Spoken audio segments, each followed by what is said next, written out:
Hey all ఎలా ఉన్నారు అందరూ బాగున్నారా? Welcome back to my channel. Welcome back to one more baby weight gain recipe. గా చేసుకోవచ్చు, అలానే పిల్లలు ఎంజాయ్ చేస్తూ తింటారు. అలాంటి రెసిపీ మీకు ఈరోజు చూపిపోతున్నాను. వీడియో మొత్తం చూడండి, స్కిప్ చేయకుండా. ఛానల్ మీరు ఫస్ట్ టైం చూస్తున్నట్టయితే సబ్స్క్రైబ్ చేసుకోండి. ఈ రెసిపీ కోసం ఒక స్పూన్ పెసరపప్పు తీసుకున్నాను. దాన్ని నీట్గా కడిగి ఒక 15 నిమిషాలు నానబెట్టుకోవాలి. స్టవ్ పైన బౌల్ పెట్టి ఇందులో ఒక స్పూన్ గీ యాడ్ చేశాను. మన బేబీ తినే క్వాంటిటీని బట్టి ఇక్కడ రవ్వ తీసుకోవాలి.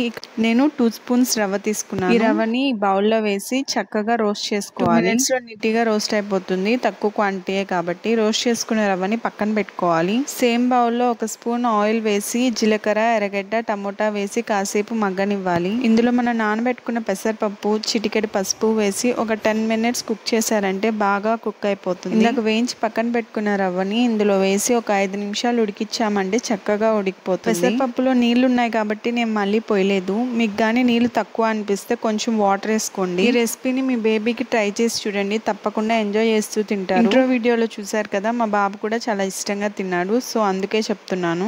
ఇందులో కాస్త నెయ్యి వేసాను. నెయ్యి చాలా గుడ్ ఫ్యాట్ ఉంటుంది, సో పిల్లలకి పెట్టడం కంపల్సరీ. మీరు తీసుకునే ప్రతి ఫుడ్ లో గీ యాడ్ చేసి పెట్టండి. ఈ మెనూలో నేను పెరుగు అలానే ఫ్రూట్ గా పపాయ యాడ్ చేసి పెట్టాను. ఈ కాంబినేషన్ మా బాబుకి బాగా నచ్చింది అనుకుంటా, చాలా ఎంజాయ్ చేస్తూ తిన్నాడు. సో ఈ వీడియో మీకు నచ్చినట్లయితే లైక్ చేయండి, షేర్ చేయండి, సబ్స్క్రైబ్ చేసుకోండి. ఈ వీడియోని కొత్తగా చూస్తున్నట్లే నా ఛానల్ని సబ్స్క్రైబ్ చేసుకొని పక్కనే ఉన్న బెల్ ఐకాన్ని క్లిక్ చేయండి. ఇలాంటి మరిన్ని వీడియోస్ కోసం stay tune. Thank you for watching. Bye.